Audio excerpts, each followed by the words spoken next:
Hello friends, hope you are all doing great. It's me Ashusrini from Maya Creations. Thinking about how your money is getting wasted or you need to know where your money is being spent? Then this is the video for you. Without further ado, let's jump right into the video and see how to create home budgeting effectively.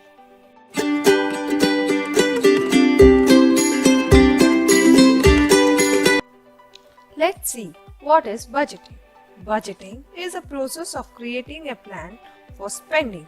It doesn't mean spending less or restricting yourself from spending it. It means spending the hard-earned amount wisely. We all know that we get a fixed amount of salary every month and it is constant. We all have a big bucket list of expenses accordingly. By the end of each month or the mid of the month, we realize that we are left with no money or less money. This happens because we don't categorize where our money is getting pulled. When we get our pay, we spend more, or if we don't have, we possibly make more payments using our credit cards, or we end up taking loan. Importance or need for budgeting. First one, it will brief us about the amount we are spending and the amount we are saving. It gives us peace of mind that we are spending within our budgeted amount. It helps us to plan our future. It saves us from mid-month crisis. It brings financial stability in our financial matters at all stages of life. Here, for doing budgeting, we will have to consider 4 factors or components of budgeting. First one is income. Second is savings. Thirdly, it's investment. Fourthly is our expenses. Let's consider all the factors one by one. First is our income. Income from salary, income from business, income from rental, income from deposits. Here, if your income is from salary, then always use your basic income, that is, excluding any overtime or bonus. Although overtime income is great, but it is not a guaranteed amount. Here also avoid speculative items like lottery, donations, etc. We will move on to the other factor, which is expenses. Expenses can be divided or classified into 3 categories. First one, fixed or mandatory expenses. The second one is periodic expenses. The third is the variable expenses. Fixed or mandatory expenses can be furthermore divided into online payment or offline payment. Variable expenses also can be divided into 2 categories, which is high priority and low priority. All the 3 expenses combinedly make a total monthly expenses. Now let's see what is fixed expenses. Fixed expenses are those expenses that we have to pay monthly. It is also called as mandatory expenses or living expenses. Example, household rent, EMI, maid, milkman, etc. Fixed expenses are furthermore divided into online expenses and offline expenses. Let's see online expenses. They are those expenses that can be paid online using internet. Examples, household rent, utilities, fuel, etc. Offline expenses. Offline expenses are those expenses that we have to pay them individually by cash. Example, milkman, newspaper, etc. Now let's go to second kind of expenses, which is called as periodic expenses. Periodic expenses are those expenses that are only occur periodically. That is, maybe you have to pay them quarterly, half yearly, yearly. Examples are school fees, health insurance, term insurance, etc. Note: some people pay periodic expenses on monthly basis. If so, then you can add the periodic expenses under fixed expenses only. Now let's go to third type of expenses, that is variable expenses. Variable expenses differs from one person to another. It depends on individual preference. If something is very important or necessity to me may not be yours, and vice versa. Here you have to prioritize which is more important and which is less important. Further, we can divide variable expenses into two parts. One is high priority and other one is low priority. High priorities are those expenses which has got more priority than low priority ones. Example, for me it would be my kids' activity. Low priorities are those expenses which has got less than priority than the high priority ones, which may be for me dining out. Now let's move on to the third factor, which is very important, that is savings. Saving is a very important as we need money at all point of time. Saving is an income which is not spent. Saving is needed for retirement fund like EPF, Pradhan Mantri Pension Yojana, etc. Second one is emergency fund.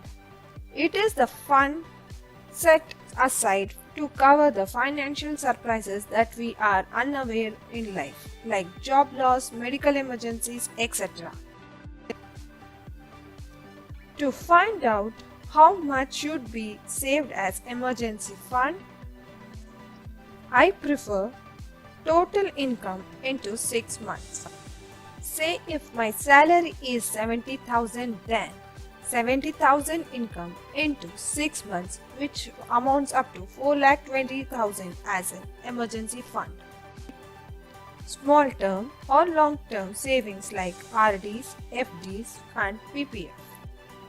Tax saving, fixed deposits. Last but not the least, ELSS, Equity Linked Savings Scheme.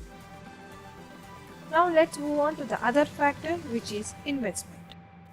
Investment means the action or the process of investing money for profit.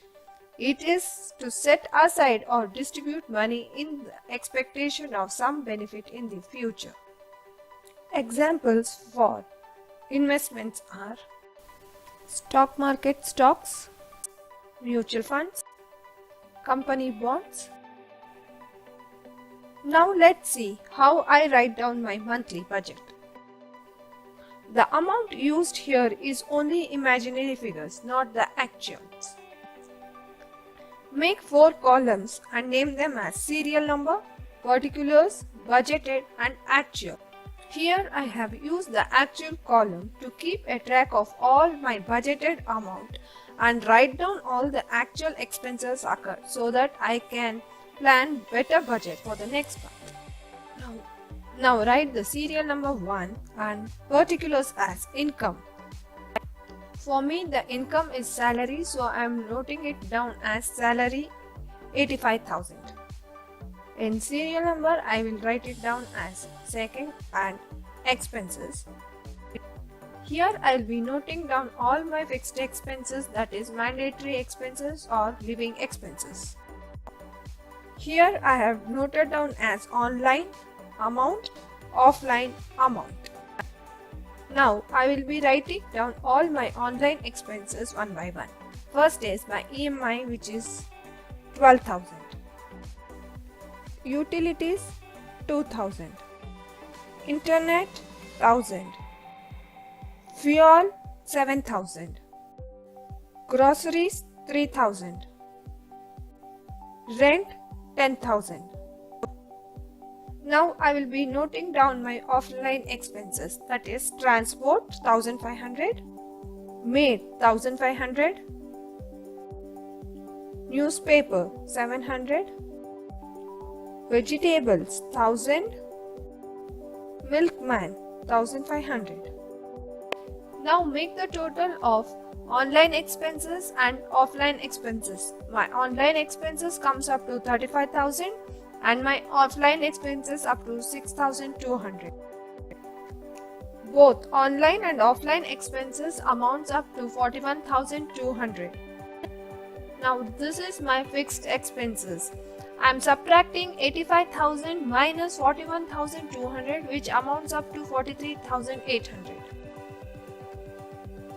Now let's go on to periodic expenses. Periodic expenses are car maintenance, which is 10,000, school fees if any, insurance if any. I have only periodic expenses called as car maintenance, which is 10,000. Then I will be subtracting 43,800 minus 10,000, which leads up to 33,800. Here I am not recording any of my variable expenses. I will be doing it in the last. Now let's go on to savings. FD 10,000, retirement 5,000. By adding both savings, it amounts up to 15,000. Here I will be treating all my savings are also as expenses.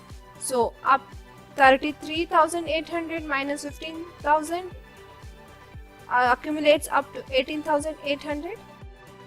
Now let's move on to short-term savings. Here if you want, you can add renovation.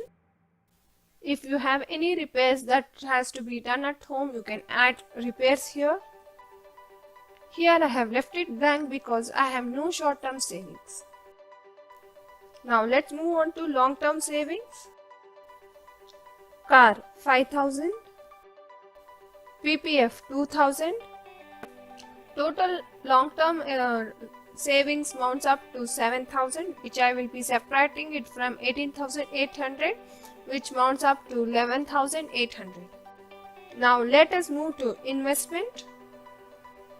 Mutual funds 3,000.